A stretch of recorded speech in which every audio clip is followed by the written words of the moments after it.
Chums, here in the very heart of London, I often tell you, don't I, to be careful, simply because we have an epidemic of crime and seriously we have a mayor who simply doesn't care.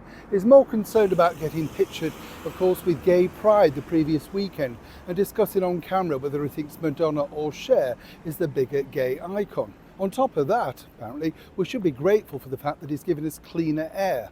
All the while, London literally festers in a cesspit of crime, literally unsafety on the London tubes. And get this, recently, even the boss of TfL, Andy Gibb, basically said, well, perhaps some people are doing it themselves and cleaning it up just for TikTok likes, etc.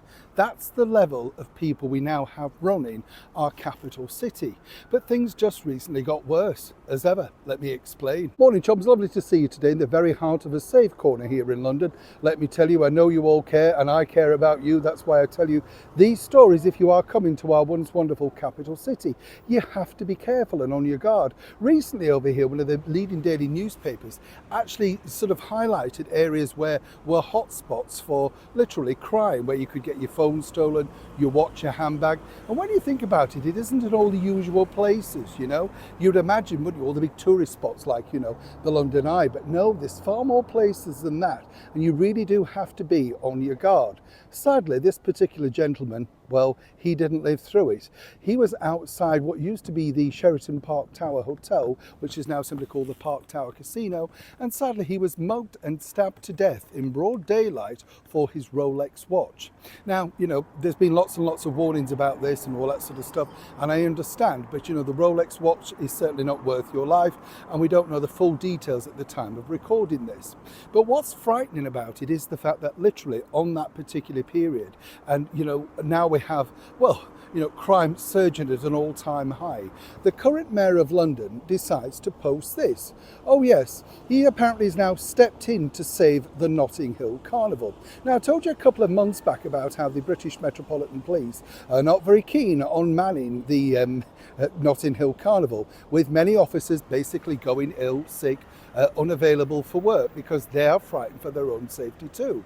Now, here's where this gets interesting, because he's pointed out that, in fact, he stepped in, meaning he's found fun. It actually means is that the people of Kensington and Chelsea and the Borough of Westminster will all be paying for this out of their own tax.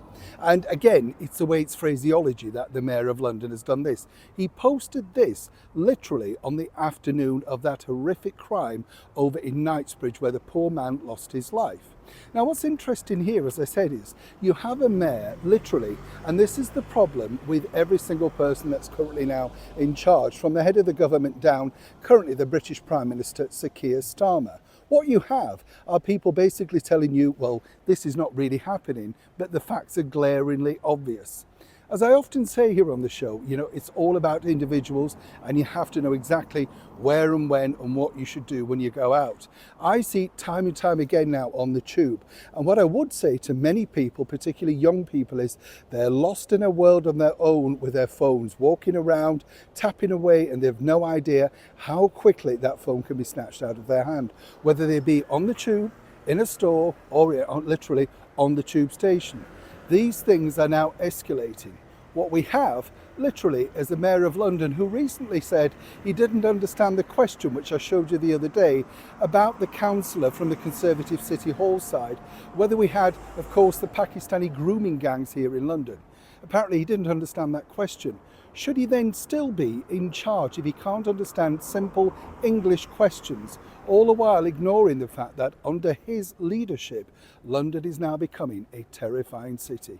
I know I often say this, chums, but do be careful out there, and as ever, take care. Please like, share and comment respectfully if you can. Neil Sean in the very heart of London.